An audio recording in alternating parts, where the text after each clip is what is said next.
गाळेधारकांच्या deposit बाबत खूप वेगवेगळ्या चर्चा मंगळवेढा शहरामध्ये आहेत की पावतीला वेगळी रक्कम आहे आणि वरून 1-1 लाख रुपये किंवा अधिकची रक्कम घेतल्याची चर्चा आहे, ज्याची कुठलीही रितसर पावती दिलेली नाहीये. काय सांगतो? त्यांनी याबाबत पुराव्याशी स्पष्ट करावे. जर तसं असेल तर आम्ही सभापतीचा राजीनामा कधी पण द्यायला तयार आहे. राजकीय द्वेषापोटी काय पण अफवा पसरवल्या जात आहेत, त्या अफवांवर तुम्ही काही विश्वास ठेवू नका, हे माझं स्पष्ट मत आहे. निवडणूक नगरपालिकेची आणि विषय मार्केट कमिटीचा ह्याच्याकडे तुम्ही कसं बघता? कसं आहे, त्यांच्या पायाखालची वाढ सरकार लागली, त्यामुळे त्यांनी कसं झालेलं बरकट त्यांनी दुसऱ्या निवडणुकीच्या नगरपालिकेला तुम्ही काहीतरी बोला, तुम्ही मार्केट कमिटीचा विषय यात येणं काय संबंध आहे असं मला वाटतं. त्यांनी त्या पत्रपरिषदेपूर्वी दुसरं वाक्य आवाहन केलेलं आहे की जे नगरपालिकेचे गाड्याचे भाड्याचा वर्ष असेल त्या राजवंशाचं तुम्ही ते क्लिअर करा पडेल, तर तुम्ही हे सगळं प्रति सोडले तर मी 10 तारखेला राज्यपदाचा अर्ज पाठवून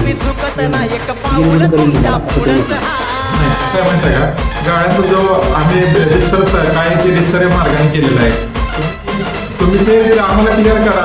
बेकायदेशीर जे केले ते तुम्ही सिद्ध करा. मी सभापतीचा राजीनामा कधी पण द्यायला तयार आहे. आरदम हाय खंबीर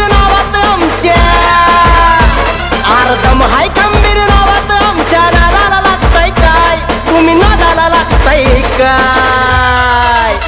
लावा ताकद आम्ही बी झुकत नाही, एक पाऊल तुमच्या पुढंच हाय. लावा ताकद आम्ही बी झुकत नाही, एक पाऊल तुमच्या पुढंच हाय. लावा ताकद आम्ही बी झुकत नाही, एक पाऊल तुमच्या पुढंच हाय.